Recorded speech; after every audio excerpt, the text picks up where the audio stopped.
Hello everyone, I am Rishabh Singh and I welcome you all on study IQ pieces platform. हमारी series चल रही है जहां पे हम लूसेंट को MCQs के फॉर्म में समझने की कोशिश कर रहे हैं और हमारी सीरीज का एजेंडा यही है कि लूसेंट को क्वेश्चंस के फॉर्म में अच्छे से कंप्लीट करें और सिर्फ फैक्ट्स पे नहीं फोकस है हमारा साथ ही साथ कंसेप्ट पे भी फोकस है, क्योंकि फैक्ट्स और कॉन्सेप्ट जब दोनों आपके पास रहेंगे तो आप इजीली प्रीलिम्स को भी क्रैक कर सकते हो और वो चीज आगे आपको मेंस में भी हेल्प करेगी।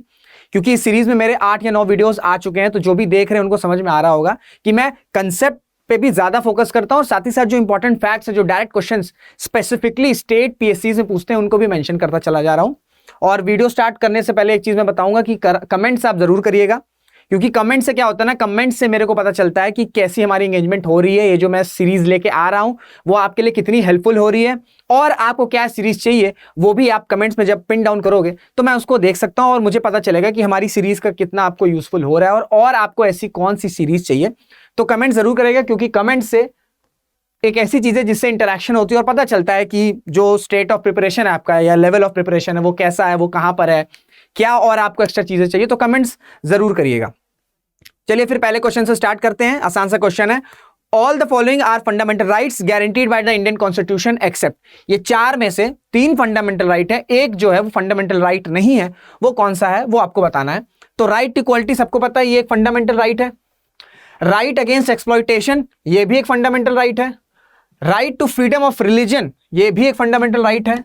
और right to adequate means of livelihood, ये फंडामेंटल राइट नहीं है, this is a part of DPSP। ये DPSP का पार्ट है।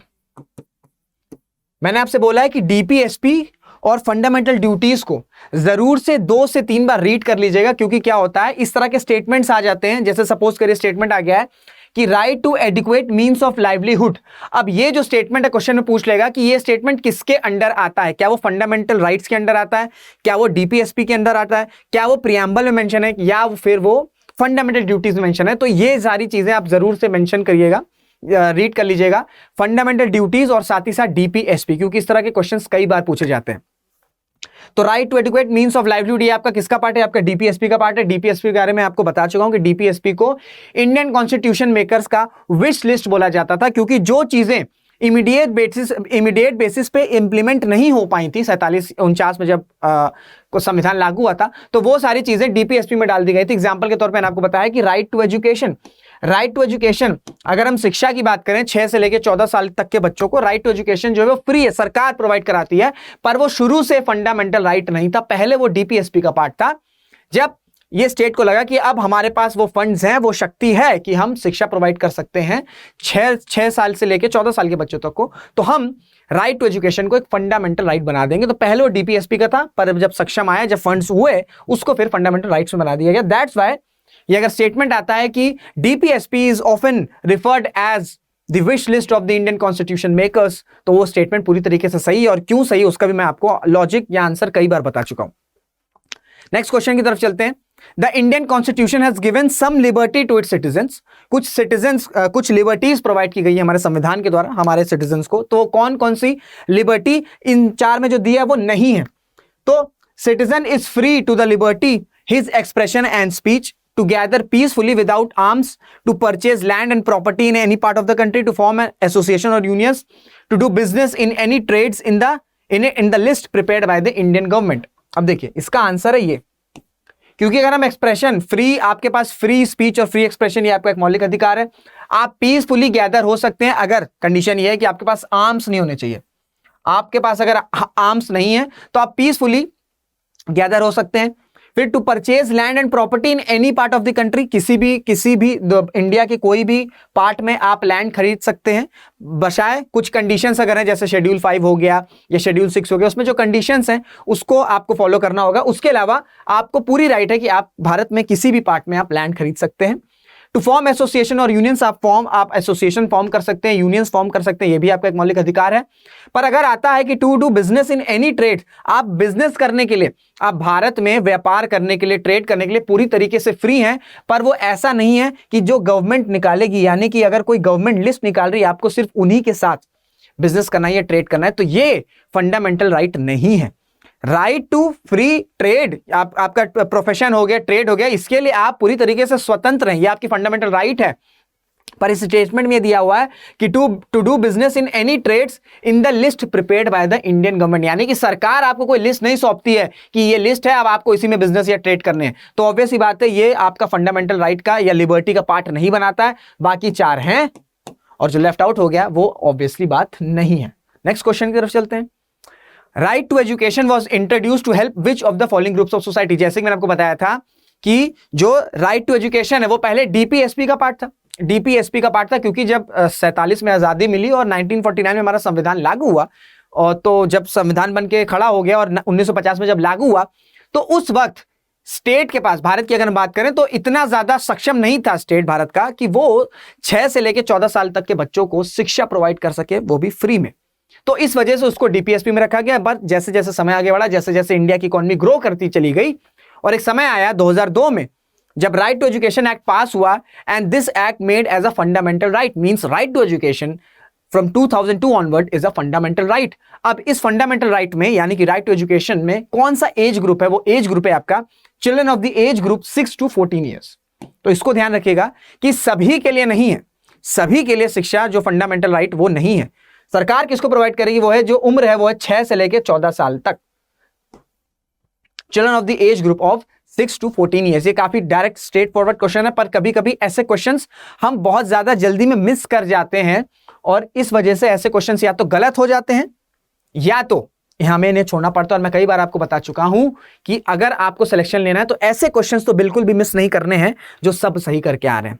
अब देखिए, जैसे कि आपको पता है कि एग्जाम्स आने वाले हैं, स्टेट पीएससीज की बात हो चाहे यूपीएससी की बात हो, प्रीलिम्स है, then you have mains and then you have interview. अब इस प्रिपरेशन में स्टडी आईक्यू हमेशा आपकी मदद करता आ रहा है, बाय इट आपका चाहे यूट्यूब के थ्रू हो चाहे पेड एप्स के थ्रू हो।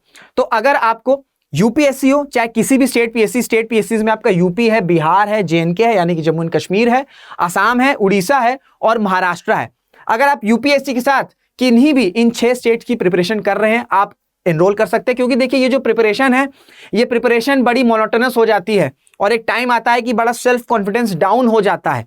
तो उस वक्त में अगर आपको पास कोई बताने वाला हो, कोई गाइड करने वाला हो कि आप जो कर रहे हैं वो सही कर रहे हैं, तो आपकी जो प्रिपरेशन वो राइट ट्रैक पे जाती है। और सबसे इंपॉर्टेंट चीज इसमें यह है कि आपको 24/7 एक मेंटोर प्रोवाइड किया जाएगा। 24/7 एक आपके पास मेंटोर रहेगा। जब भी आपको लगे या आपको लग रहा है कि आपका कॉन्फिडेंस डाउन है, क्योंकि ऐसा होता है ना, बहुत टाइम इस प्रिपरेशन में रहता है कि हमें लगता है कि शायद क्या हम गलत कर रहे हैं, क्योंकि समय बढ़ रहा है, एग्जाम शायद नहीं हो रहा है, फर्स्ट अटेम्प्ट में कई लोग के नहीं होते हैं, सेकंड अटेम्प्ट में भी नहीं होते हैं, तो एक लंबी साइकिल होती है। तो कभी कभी हमें दिमाग में थॉट्स आता है कि क्या ये हम प्रिपरेशन सही कर रहे हैं या हमने क्या सही लाइन चूज करी है, और ये सारी बातें आप ना सबसे डिस्कस नहीं कर सकते हैं। वहीं पे मेंटर्स का रोल आता है। एजुकेटर्स, टीचर्स तो आपके साथ रहेंगे, वो तो आपको गाइड करेंगे, पर जो मेंटोर्स होते हैं ना, वो आपकी सारी बात सुनेंगे, और अगर आपको लो ऑन कॉन्फिडेंस होगा तो आपको सही गाइडेंस बताएंगे और आपको बताएंगे कि बिल्कुल सही है, आप सैक्रिफाइस करेंगे तभी कुछ बड़ा हासिल कर सकते हैं। क्योंकि कुछ सैक्रिफाइस किए बिना ही आप कुछ बहुत बड़ा अचीव नहीं कर सकते। ऐसा नहीं है कि सैक्रिफाइस करना बहुत ज्यादा जरूरी, पर आपको कुछ चीजें तो छोड़नी होंगी, कुछ सैक्रिफाइस करना होगा अगर आपको चैंपियन बनना है। तो इस वजह से अगर आपको कोर्स में एनरोल करना है तो आप स्टडी आईक्यू के वेबसाइट पे जाके कोर्स को एनरोल कर सकते हैं। अगर आप मेरा कोड यूज करेंगे, दैट इज RS लाइव, तो जो आपकी कोर्स है वो आपको 21,999 में मिल जाएगा। अगर आप कोड नहीं लगाएंगे आपको तो एज इट इज प्राइस देना पड़ेगा, पर आप अगर RS लाइव कोर्स यूज करते हैं, पिन डाउन करते हैं, तो यही कोर्स आपको 21,999 में मिल जाएगा। और ये यूपीएससी और स्टेट पीएससी का कॉम्बो है, it's not only for state PSC, ये दोनों का कॉम्बो है। तो आपकी यूपीएससी की प्रिपरेशन भी चलती रहेगी और साथ ही साथ आपकी स्टेट पीएससी की प्रिपरेशन भी चलती रहेगी। तो ये एक छोटी सी इंफॉर्मेशन देनी थी। वापस हम क्वेश्चंस पे आते हैं। असर्शन और रीजन का क्वेश्चन है। देखिए असर्शन है और रीजन है, उसमें देखते हैं कि असर्शन सही है कि रीजन सही है, या दोनों गलत है या कोई एक सही। देखते हैं। असर्शन ये कह रहा है, the right to property in the constitution of India sees it to be a fundamental right, but it continues to exist as a constitutional right। यानी कि अगर हम बात करें कि जो राइट टू प्रॉपर्टी है वो पहले जब संविधान बना था तब वो फंडामेंटल राइट थी, पर बाद में उसको लीगल राइट या कॉन्स्टिट्यूशनल राइट बना दिया गया। ये स्टेटमेंट पूरी तरीके से सही मैं आपको बताया हूं।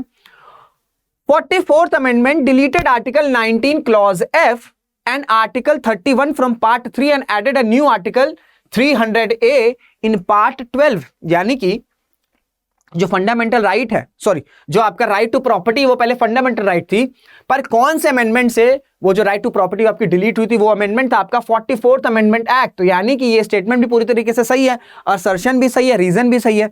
अब कभी कभी क्या इशू होता है कि हमें यह पता चल जाता है कि असर्शन भी सही है, रीजन भी सही है, बट कंफ्यूजन ये हो जाती है कि दोनों स्टेटमेंट तो सही है, पर दिक्कत यह आ जाती है क्या R is the correct explanation of A और या फिर R is not the correct explanation of A. तो इसमें कंफ्यूजन हो जाती है। तो इसमें अब ये देखिए, फंडामेंटल राइट आपका राइट टू प्रॉपर्टी था वो हटा, कॉन्स्टिट्यूशनल राइट हो गया। क्यों हटा? क्योंकि ये अमेंडमेंट हुआ। तो ये जो रीजन है इसका करेक्ट एक्सप्लेनेशन है ना, तो ये दोनों एक दूसरे से अलाइन कर रहे हैं, तो ऑब्वियस सी बात है कि दोनों स्टेटमेंट सही है and R is the correct explanation of assertion. कभी कभी क्या होता है कि दोनों स्टेटमेंट सही रहते हैं, आपको बस ये देखना है कि दोनों स्टेटमेंट सही हैं, पर जो रीजन है क्या वो अलाइंड कर रहा है असर्शन के साथ। जब आप इस टेक्निक से यूज करोगे तो आपको इन दोनों चीजों में कंफ्यूजन नहीं होगी, क्योंकि क्या होता है दोनों स्टेटमेंट सही होने के बाद ये कंफ्यूजन हो जाती है कि क्या करेक्ट एक्सप्लेनेशन है रीजन या करेक्ट एक्सप्लेनेशन नहीं है। तो हमेशा ऐसे क्वेश्चंस में आप ऐसे टैकल किया करिए कि रीजन को इस तरह से पढ़िया करिए कि क्या रीजन जो है जो बोल रहा है क्या वो अलाइन कर रहा है। अगर आप ये चीज समझ जाएंगे तो आपको इजीली आप टैकल कर सकते हैं। इसमें देखिए अलाइन कर रहा है, इस वजह से असर्शन भी सही है, रीजन भी सही है, और आर यानी कि जो reason is the correct explanation of assertion. Clear हो गया। Freedom of press, freedom of the press in India is, जो भारत में प्रेस की स्वतंत्रता है वो कैसे पता चलती है? Available to people under the law of the parliament, implied in the right of freedom of expression। अब देखिए, अगर हम संविधान की बात करें तो आर्टिकल 19 आपका freedom of speech, right to freedom है।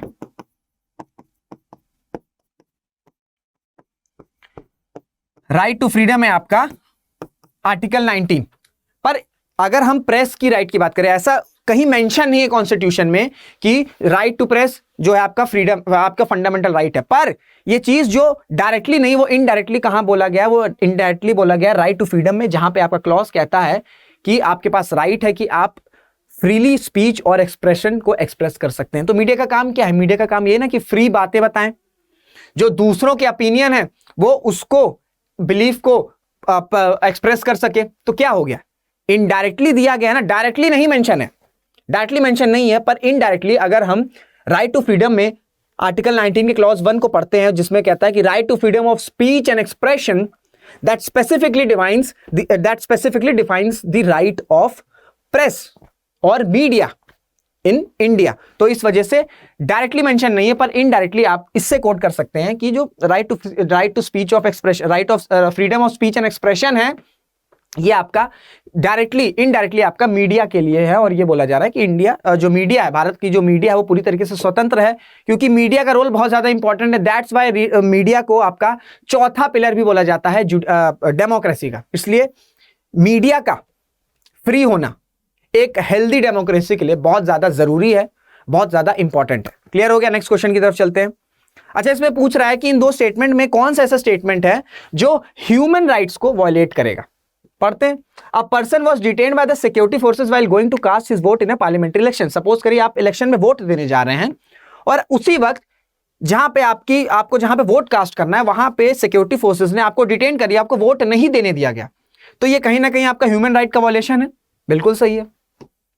ये क्वेश्चन ऐसा होता नहीं कि आप वोट देने जा रहे हैं और आपको सिक्योरिटी फोर्सेज आपको रोक देते। सिक्योरिटी फोर्सेज पोलिंग बूथ में इस वजह से होते हैं ताकि जो वोटिंग सिस्टम है, जो वोटिंग प्रोसेस है, वो स्मूथली रन कर जाए। ठीक है, इस वजह से ये एक क्वेश्चन है, ऐसा कोई रियलिटी में नहीं है। वोट देने आप लोग बहुत से लोग वोट देने गए होंगे, ऐसा कुछ नहीं होता है, पर एक क्वेश्चन दिया है कि अगर हाइपोथेटिकली आपके साथ ऐसा होगा, so it's a violation of your human rights.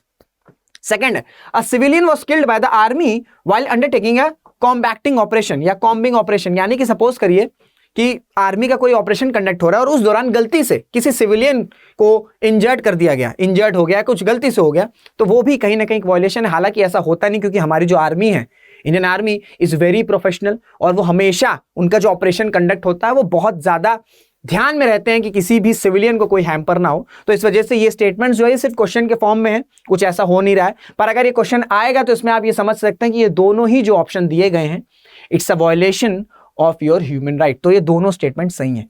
ये ऐसे क्वेश्चन है जो ये ऐसे क्वेश्चंस होते हैं ना, कभी कभी ऐसे क्वेश्चंस आते हैं जो आपका थोड़ा प्रेजेंस ऑफ माइंड चेक करते हैं। तो ये आपका थोड़ा सा प्रेजेंस ऑफ माइंड है, ये कोई चैप्टर में नहीं है, ये कोई चैप्टर में नहीं है, ये आपकी बेसिक अंडरस्टैंडिंग है कि ह्यूमन राइट वायलेशन क्या होता है। तो ये सारी चीजें ये कोई चैप्टर में आपको बैठ के कोई पढ़ाएगा नहीं। ये जैसे जैसे आप चीजें पढ़ते चले जाओगे, जैसे जैसे चीजें समझते चले जाओगे, आपकी अंडरस्टैंडिंग डेवलप होती चली जाएगी। और जब आपकी अंडरस्टैंडिंग डेवलप होती चली जाएगी तो आप ये जो क्वेश्चंस है ना, इस तरह के क्वेश्चंस जो आपके थोड़े कॉमन सेंस बेस्ड आते हैं, वो इजीली कर लोगे। इस वजह से जितना आप ज्यादा आपको नॉलेज होगी किसी सब्जेक्ट की, उतने आपके परसेप्शन बढ़ते चले जाएंगे। दैट्स वाई ये जो सीरीज पे फोकस है वो हमारा एमसीक्यूज पे तो है ही, क्वेश्चंस पे हम फैक्ट्स पे फोकस करते करते साथ ही साथ जितने भी इंपॉर्टेंट कंसेप्ट उनको भी देखते चलते हैं। अब ये क्वेश्चन ये कह रहा है कि भारत के संविधान में जो मौलिक अधिकार यानी जो फंडामेंटल राइट्स हैं वो कैसे अमेंड किए जाते हैं। तो इसका आंसर है can be amendment by 2/3 majority in the parliament, यानी कि 2/3 मेजोरिटी होगी जब तक वो नहीं बोलेगी पार्लियामेंट के दोनों हाउस की बात हो रही, लोकसभा की भी और राज्यसभा की भी, लोकसभा एंड राज्यसभा। अगर स्टेटमेंट आ जाएगा कि अमेंडमेंट ऑफ फंडामेंटल राइट्स में लोकसभा एंड राज्यसभा की पावर इक्वल है, तो पूरी तरीके से स्टेटमेंट सही है। इस तरह के घुमा घुमा के स्टेटमेंट्स आते हैं, इसलिए स्टेटमेंट को ध्यान रखिएगा। अगर बात आ जाए कि फंडामेंटल राइट में अमेंडमेंट करना है तो लोकसभा और राज्यसभा की जो पावर है वो इक्वल है, तो बिल्कुल है, बिल्कुल इक्वल से है। पहले लोकसभा से 2/3 मेजोरिटी से पास होगा, उसके बाद राज्यसभा से 2/3 मेजोरिटी से पास होगा, उसके बाद ही कोई अमेंडमेंट कॉज हो सकता है। और अगर वो अमेंडमेंट इन केस वॉयलेट कर रहा है बेसिक स्ट्रक्चर को, जो हमारे कॉन्स्टिट्यूशन का बेसिक स्ट्रक्चर है, तो जुडिशरी के पास फिर राइट आता है कि वो उसको नल एंड वॉइड कर सकती है on the basis, on the grounds कि ये जो लॉ आया है, ये जो अमेंडमेंट आया है, वो बेसिक स्ट्रक्चर जो हमारा संविधान का बेसिक स्ट्रक्चर है उसको हार्म कर रहा है। तो it's not very easy to amend the fundamental rights if it is violating और it is impacting the basic structure of our constitution. So clear हो गया? नेक्स्ट क्वेश्चन की तरफ चलते हैं। अच्छा, एक ऑप्शन और है, इसको भी समझ लीजिए। Can be amendment by 2/3 majority of the members present and voting in the parliament and ratified by majority of the states legislature. अब देखिए, ये भी एक कंडीशन होती है जब भी सरकार कोई बिल प्रेजेंट कर रही है और वो बिल अगर भारत के फेडरल कैरेक्टर में कोई चेंजेस ला रहा है या उस बिल का कोई इंपैक्ट है फेडरल नेचर पे, तो एक तो लोकसभा राज्यसभा से स्पेशल मेजोरिटी के पास होने के बाद फिर 50% स्टेट की रैटिफिकेशन भी चाहिए होगी। अगर रैटिफिकेशन नहीं होगी तो वो बिल पास नहीं हो सकता। यानी कि ये रैटिफिकेशन ऑफ स्टेट्स कब इंप्लॉय होगा या कब उसकी नीड कब होगी? तब नीड होगी जब कोई बिल प्रेजेंट हो रहा है पार्लियामेंट में और वो बिल कहीं ना कहीं इंपैक्ट कर रहा है फेडरल नेचर में। यानी फेडरल नेचर क्या हो गया? सेंटर और स्टेट्स के बीच के रिलेशन में कुछ चेंजेस आ रहे हैं, बी इट आपका फाइनेंशियल हो या कोई भी चेंजेस हो रहे हैं। अगर वो फेडरल कैरेक्टर पे कोई चेंज हो रहा है या उसका कोई इंपैक्ट है, तो उसके बाद यानी कि लोकसभा राज्यसभा में 2/3 मेजोरिटी के पास होने के बाद फिर 50% स्टेट की रैटिफिकेशन होगी, उसके बाद वो बिल जो है वो आपका एक्ट बनेगा। तो ये स्टेटमेंट भी ध्यान रखिएगा कि किस बिल में जो आपका 50% स्टेट रैटिफिकेशन की नीड पड़ती है, वो तब पड़ती है जब सेंटर या स्टेट के रिलेशन में कुछ ना कुछ चेंज आ रहा है या कोई बिल ऐसा आया है जिसका कोई क्लॉज जो है वो सेंटर स्टेट के रिलेशन को भी हैम्पर कर रहा है या इंपैक्ट कर रहा है कुछ भी, तब आपका स्टेट रैटिफिकेशन भी 50% स्टेट रैटिफिकेशन की भी नीड रहती है। क्लियर हो गया? नेक्स्ट क्वेश्चन चलते हैं। रिट्स के बारे में आपको प्रीवियस क्लास में, प्रीवियस वाले वीडियो में पूरा डिटेल मैंने आपको बताया था कि कितने टाइप के रिट्स होते हैं। उम्मीद करता हूं आपने देखा होगा, नहीं देखा होगा तो जरूर से देखिएगा। तो रिट ये क्या कह रहा है? The writ of habeas corpus is available to, habeas corpus किसके लिए अवेलेबल है? The purpose of releasing from illegal custody persons unlawfully detained. मैंने आपको बताया है कि जो हेबियस कॉर्पस है उसका मतलब होता है लिटरली कि टू हैव द बॉडी,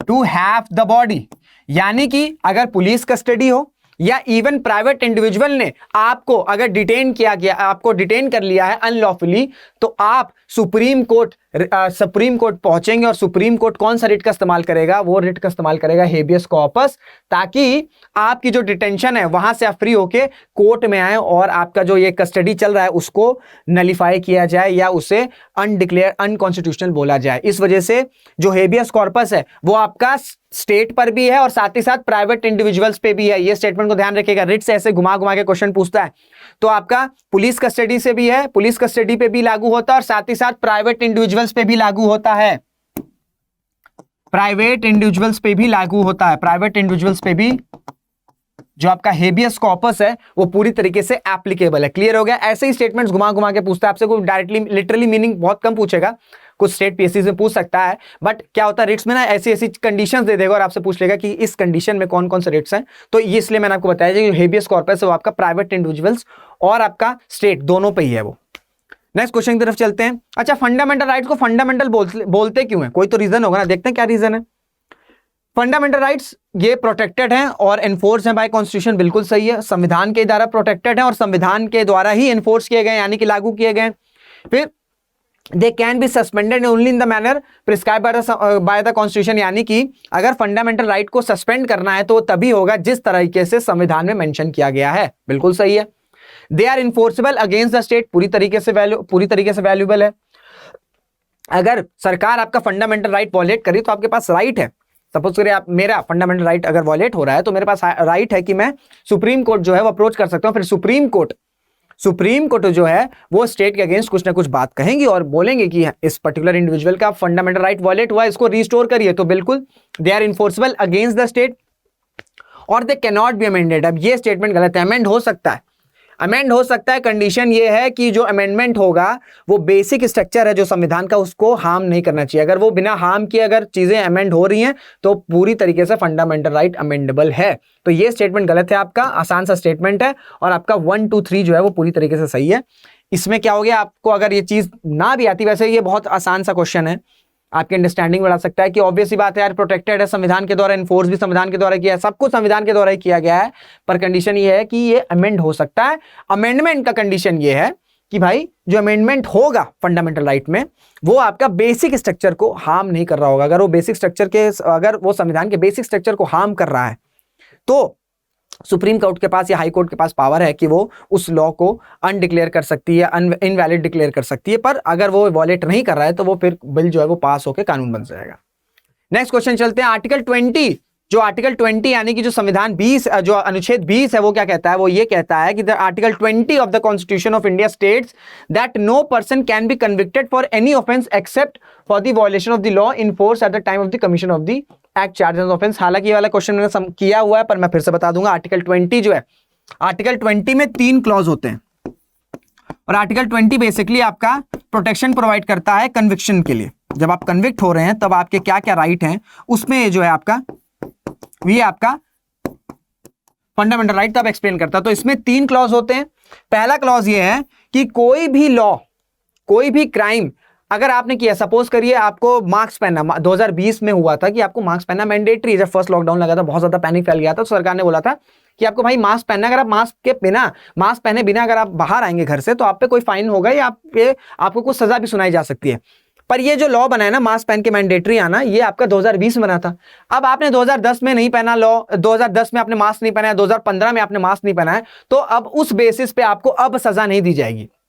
यानी कि 2015 में मास्क पहनना कोई एज सच मैंडेटरी नहीं था तो आपने नहीं पहना, तो अब आपको 2020 में 2015 में आपने जो कमिट किया है, क्योंकि उस वक्त 2020 वाला लॉ जो है ये क्राइम नहीं बना था, यानी कि 2020 में मास्क पहनना मैंडेटरी है, 2015 में आप बिना मास्क पहने निकलते थे, पर अब आपको 2015 में जो आपने मास्क नहीं पहना है आपको 2020 में उसकी सजा नहीं सुनाई जाएगी। यानी कि जब कोई भी कानून ऐड हो गया या कोई भी क्राइम ऐड हो गया है उसके बाद से अगर कोई उसे कन्विक्ट कर रहा है, यानी कि 2020 में मास्क पहनना जो है मैंडेटरी, अब इसके बाद से जो लोग मास्क पहन के नहीं आएंगे उनको पनिश किया जाएगा जो भी अकॉर्डिंग टू लॉ रहेगा। इसके पहले अगर कोई मास्क नहीं पहना तो उसको इस बेसिस पे सजा नहीं सुनाई जाएगी कि भाई आपने 2019 में मास्क नहीं पहना था, आपने 2018 में मास्क नहीं पहना था। तो जब कानून बन गया है, जब क्राइम हो चुका है, ऐड हो चुका है आपका आईपीसी में, इंडियन पेनल कोड या जो भी जो लॉ के अकॉर्डिंग चल रहा है, उसके बाद से जो लोग कमिट करेंगे उसके बाद से उनको सजा दी जाएगी। उसके पहले अगर आपने वो कमिट किया है तो उसको आप वो बेसिस पे आपको सजा नहीं सुनाई जाएगी कि भाई आपने 2018 2019 में मास्क नहीं पहना था, इस वजह से 2020 में आपको उसको फाइन आपको देने पड़ेंगे। तो ये है पहला क्लॉज, यही आपका स्टेटमेंट क्या भी रहा है। The article 20 of the constitution of India states that no person can be convicted for any offence except for the violation of law in force at the time of the commission of the act charge as an offence.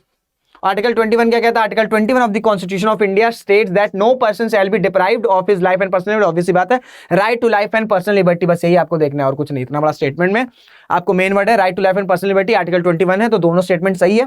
अब एक बार article 20 के 2 clauses और बता देता हूं। दूसरा clause ये पहला बता दिया, दूसरा ये है डबल जियोपैरिटी, नो डबल जियोपैरिटी, यानी कि अगर आपको सेम क्राइम के लिए दो बार सजा नहीं दी जाएगी, दो बार आपको सजा नहीं दी जाएगी। और जो तीसरा क्लॉज है वो ये है कि सेल्फ एडमिशन जो है, यानी कि जो सेल्फ एडमिशन है वो कोर्ट में एज अ एविडेंस नहीं माना जाता। यानी कि आपने पिक्चर देखी ना, पिक्चर में उससे पूछा जाता है, जो भी कॉन्विक्ट है उनसे पूछा जाता है कि क्या आप अपना गुनाह कबूल करते हैं, तो कहते हैं हाँ मैं अपना गुनाह कबूल करता हूं, मुझे सजा दीजिए। उसके बाद पिक्चर में सजा सुना दी जाती, पर ऐसा रियलिटी में नहीं होता है। सजा देने के लिए पुलिस को प्रॉपर एविडेंसेस बताने पड़ेंगे, एविडेंसेस पेश करने पड़ेंगे, उसके बाद ही जो है वो गिल्टी होंगे। अगर कोई खुद से ये बोल रहा है, सेल्फ एडमिशन कर रहा है कि मैंने क्राइम किया, तो उसको एज अ एविडेंस नहीं माना जाएगा। एविडेंस पुलिस या अथॉरिटीज को प्रोवाइड करना पड़ेगा, प्रूफ करना पड़ेगा, उसके बाद ही कॉन्विक्ट को सजा होती है। तो सेल्फ एडमिशन नहीं है, जो नो डबल जियोपैरिटी, यानी कि आपको एक ही क्राइम के लिए 2 बार सजा नहीं दी जाएगी। और एक पहला आपको बता चुका हूं कि जब कानून बन गया है, कोई क्राइम बन गया, उसके बाद कोई अगर उसको कमिट करा, उसके बाद ही उसको सजा दी जाएगी, उसके पहले बाइक साइकिल में जाकर उसको नहीं सजा दी जाएगी। तो ये 3 इंपॉर्टेंट क्लॉज है आपके आर्टिकल 20 के। Which one of the following is human right as well as fundamental right? यानी कि इनमें से कौन सा मानव अधिकार है, साथ ही साथ आपका मौलिक अधिकार भी है। तो इसका सीधा आंसर है राइट टू एजुकेशन। शिक्षा जो है भाई, शिक्षा आपका मौलिक अधिकार भी, और साथ ही साथ ये ह्यूमन राइट भी। हर एक व्यक्ति जो पैदा होता है, उसको शिक्षा मिलना उसका हक है। उसी के साथ साथ जो राइट टू एजुकेशन वो मौलिक अधिकार भी है। अब ये तो आसान सा क्वेश्चन था, इसको मैंने इसलिए इंडक्ट किया तो आपको एक इंपॉर्टेंट क्वेश्चन को बहुत ही इजी समझा दूं, क्योंकि बहुत सारा कंफ्यूजन होता है। बहुत से लोगों को ह्यूमन राइट क्या है, फंडामेंटल राइट क्या है, कॉन्स्टिट्यूशनल राइट क्या है, एंड लीगल राइट्स क्या है। ये 4 में भाई बड़ी कंफ्यूजन होती है। तो आज अगर आपको भी कंफ्यूजन है तो अब आज ये क्लियर हो जाएगी। ह्यूमन राइट्स क्या होते हैं? जो आपके ह्यूमन राइट्स हैं वो आपके बेसिक मिनिमल राइट होते हैं। यानी कि कोई भी व्यक्ति जो पैदा हुआ है उसे कुछ बेसिक राइट्स होते होंगे, जैसे आपका राइट टू एजुकेशन हो गया, राइट टू लाइफ हो गया। ये सब क्या है? एक जो व्यक्ति पैदा होता है ना, राइट टू शेल्टर हो गया। क्या है? कोई जो व्यक्ति पैदा हो रहा है उसको कुछ बेसिक मिनिमल राइट्स होते हैं जो उसको पैदा होने के साथ ही उसके लिए रहते हैं, वो होता है आपका ह्यूमन राइट्स। और ये ह्यूमन राइट का सोर्स कहां से आपका है? ये आपका सोर्स है universal declaration of human rights, यानी कि UDHR। ये आपका सोर्स है आपका ह्यूमन राइट्स का। अब यही ह्यूमन राइट्स जब कॉन्स्टिट्यूशन में आ जाएंगे, यही ह्यूमन राइट्स जब कॉन्स्टिट्यूशन में लिख गए तो यही सेम हो गए आपके फंडामेंटल राइट्स। तो अगर स्टेटमेंट आ रहा है कि ह्यूमन राइट्स और फंडामेंटल राइट्स क्या दोनों सेम हैं, तो लगभग दोनों सेम हैं। क्योंकि अगर हम ह्यूमन राइट्स की बात करें तो ये आपका सोर्स कहां से है? ये आपका सोर्स है universal declaration of human right, that was in 1948। और हमारा संविधान कंप्लीट कब हो गया था? हमारा संविधान कंप्लीट हुआ था 1949 में। इस वजह से बहुत सारे जो हमारे फंडामेंटल राइट्स हैं वो अलाइंड होते हैं ह्यूमन राइट से। तो ह्यूमन राइट वो चीज होती है जो हर एक व्यक्ति को, जो व्यक्ति पैदा हो रहा है, भारत की बात नहीं कर रहा हूं मैं, दुनिया की बात कर रहा हूं, जो व्यक्ति पैदा होता है उसे कुछ बेसिक मिनिमल राइट होते हैं जो उसको पैदा होने के साथ ही दे दिए जाते हैं, वो होता है आपका ह्यूमन राइट्स। अब यही सेम ह्यूमन राइट्स जब कॉन्स्टिट्यूशन में आ जाता है, जब कॉन्स्टिट्यूशन में लिख दिया गया, यानी कि बैक्ड हो गया बाय कॉन्स्टिट्यूशन की देना ही देना है, वो हो गया आपका फंडामेंटल राइट्स। अब कॉन्स्टिट्यूशनल राइट्स क्या होता है? कॉन्स्टिट्यूशनल राइट्स होता है, अगर हम कॉन्स्टिट्यूशनल राइट्स की बात करें तो कॉन्स्टिट्यूशनल राइट्स वो होते हैं जो राइट्स कॉन्स्टिट्यूशन में प्रेजेंट है पर वो पार्ट 3 के बाहर हैं। यानी कि those right that are outside from part 3 is known as your constitutional rights. Means fundamental right is in your part 3, fundamental rights is enshrined और इंक्लूडेड इन पार्ट 3। बट अगर हम कॉन्स्टिट्यूशनल राइट्स की बात करें तो वो राइट्स जो संविधान में है पर वो पार्ट 3 के बाहर है, तो उनको बोला जाता है भाई कॉन्स्टिट्यूशनल राइट्स। जैसे कि आपको एग्जांपल के तौर में बताऊंगा, कॉन्स्टिट्यूशनल राइट्स में हो गया आपका right to vote. Right to vote आपका एक कॉन्स्टिट्यूशनल राइट है, ये आपका पार्ट 3 के बाहर प्रेजेंट है। अब आपको एक टास्क में दे रहा हूं, आपको ये बताना है कि राइट टू वोट किस आर्टिकल के तहत है, किस आर्टिकल के तहत आपको right to vote as a constitutional right बताया गया है। आपको यह मेंशन करना है राइट टू वोट का आर्टिकल क्या है। क्लियर हो गया? जरूर से मेंशन करिएगा। अब लास्ट में हम देखेंगे लीगल राइट और statutory right, these are both are same. अब ऐसे जो राइट कोई कानून से बन रहे हैं, कोई कानून बना है, पार्लियामेंट में कोई कानून बना है, उसके बेसिस पे वो राइट्स आ रहे हैं, तो वो होता है आपका लीगल राइट, यानी कि backed by law. Legal right ना backed by law. Backed by law. तो वो होते हैं आपके लीगल राइट। जैसे एग्जांपल के तौर पे आपका maternity benefit act, maternity benefit act, ये एक्ट पास हुआ, उसके बाद महिलाओं को ये एक्ट जो है वो राइट की तरह से मिला। तो ये आपका क्या है, एक लीगल राइट है।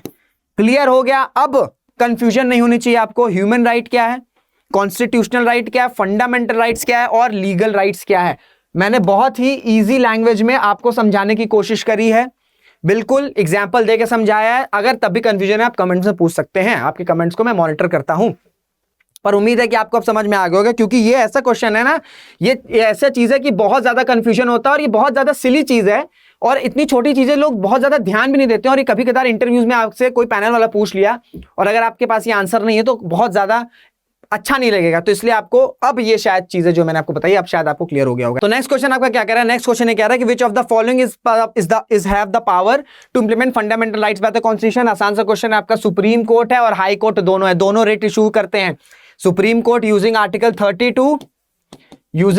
32 और अब आपको एक और टास्क दे रहा हूं कि हाई कोर्ट कौन से आर्टिकल से, हाई कोर्ट कौन सा आर्टिकल यूज करके रिट्स इशू करता है, ये आपको कमेंट में पिन डाउन करना है। क्लियर हो गया, आसान सा क्वेश्चन है।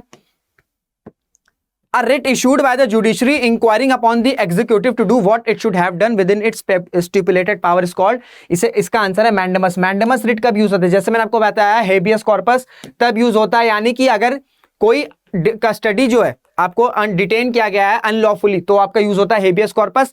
अब पब्लिक ऑफिसर्स हैं वो अपना काम नहीं कर रहे हैं तो सुप्रीम कोर्ट मैंडेमस रिट का इशू करेगा और बोलेगा कि आपका ये काम है, इसे प्रॉपरली टाइम पे खत्म करिए। सपोज करिए कोई रोड बनानी है, रोड बनाने का समय था कि आपको 6 महीने के अंदर रोड कंप्लीट कर देनी है, पर 6 महीने का 1 साल हो गया, 2 साल हो गया, ये रोड अभी तक कंस्ट्रक्ट नहीं हुई है। तो सुप्रीम कोर्ट जो है वो पब्लिक ऑफिसर से पूछेगा, जो भी ऑफिसर इसकी ड्यूटी पे है उनसे पूछेगा।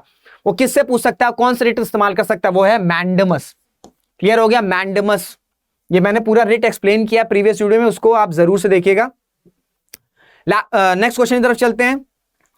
विच of the under the provision of right to freedom of religion are included, कौन कौन से जो प्रोविजन इन चारों में वो इंक्लूडेड है आपका राइट टू रिलीजन में।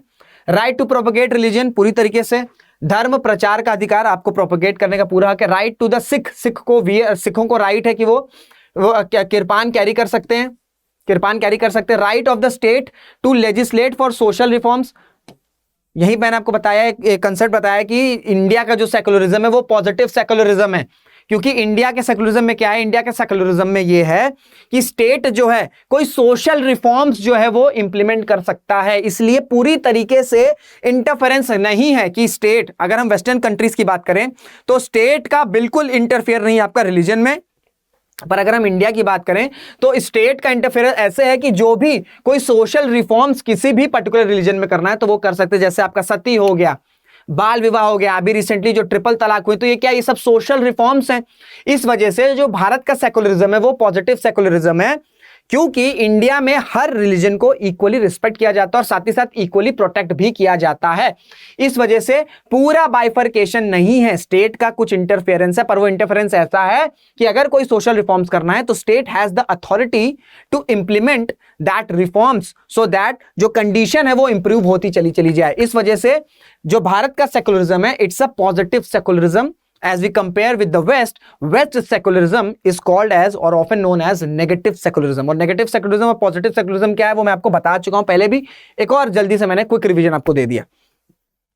तो ये भी है पूरी तरीके से right of religious bodies to secure conversion of people with their own faith, ये चीज नहीं है। देखिए आप अपने रिलीजन को प्रोपेगेट यानी कि प्रचार कर सकते हैं, पर आप फोर्सफुली कन्वर्जन नहीं कर सकते। किसी को अपने विल से, मेरे को अगर अपने विल से किसी और रिलीजन में कन्वर्ट होना है वो मैं कर सकता हूं, फोर्सफुली मुझे कोई अगर कन्वर्ट करेगा तो वो जो है उसका संविधान हक नहीं देता है, वो एक जो है अलाउड नहीं है।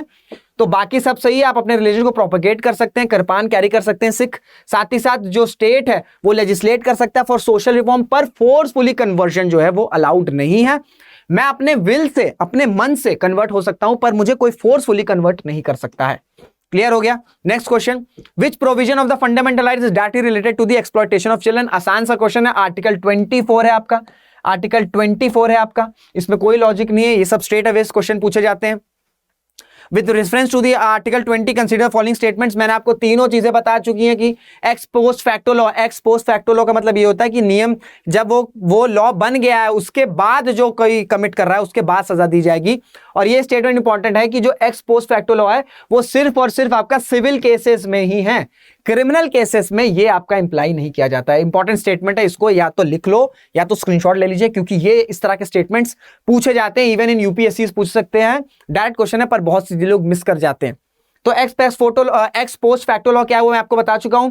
Protection against self incrimination extends only to oral evidence but not to documentary evidence, मैंने आपको बताया हुआ है कि ओरल एविडेंसेस पे है। साथ ही साथ protection against double जियोपैरिटी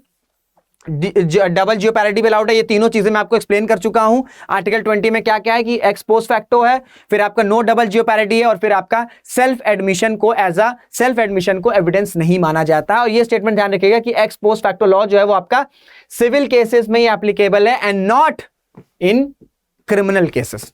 Which fundamental rights cannot be suspended even during an emergency? Important question है, आसान सा क्वेश्चन है। वो आंसर है आपका right to life and personal liberty.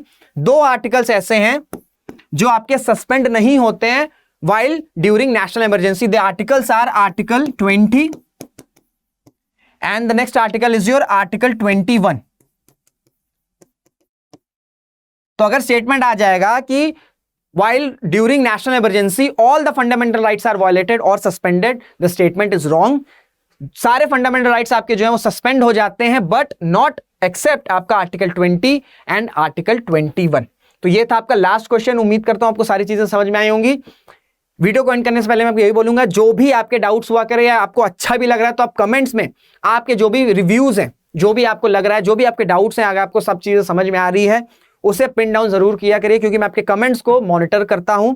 और आप लोग, कुछ लोग हैं बहुत अच्छे कमेंट्स करते हैं, जो कि मुझे अच्छा भी लगता है। आप लोग कमेंट्स अच्छे करते हैं तो उसके लिए बहुत बहुत धन्यवाद। और कमेंट्स करिए, इंगेजमेंट जितनी ज्यादा बढ़ाएंगे उतना अच्छा लगेगा। क्योंकि देखिए, अगर मुझे समझ में आएगा कि आपके लिए ये सीरीज हेल्पफुल हो रही है तो मुझे भी अच्छा लगेगा और मैं मोटिवेट होऊंगा। और अगर आपको और भी कोई सीरीज चाहिए तो जरूर से उसको भी कमेंट में पिन डाउन करिएगा। मुलाकात करेंगे आपसे अगले वीडियो में, तब तक अपना ध्यान रखिएगा, मेहनत करते रहिएगा। धन्यवाद। जय हिंद, जय भारत।